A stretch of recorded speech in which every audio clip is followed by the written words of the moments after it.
دوستانو کنګینه یا طبیعي یخچال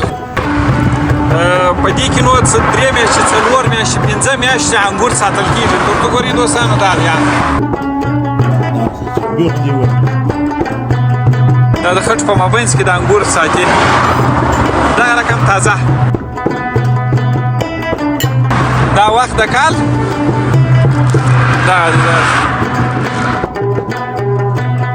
دا نو د سارا د خلکو یخچال دی بس دغه رقم پکې ساتل کېږي. دوستان تاسو خټې ورته دوی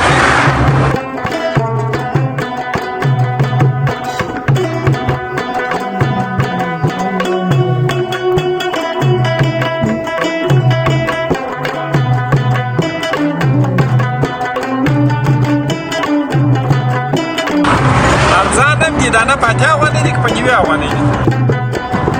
دا لا خراب شوي دي لږ خو دغه ښه تازه پاتې شوي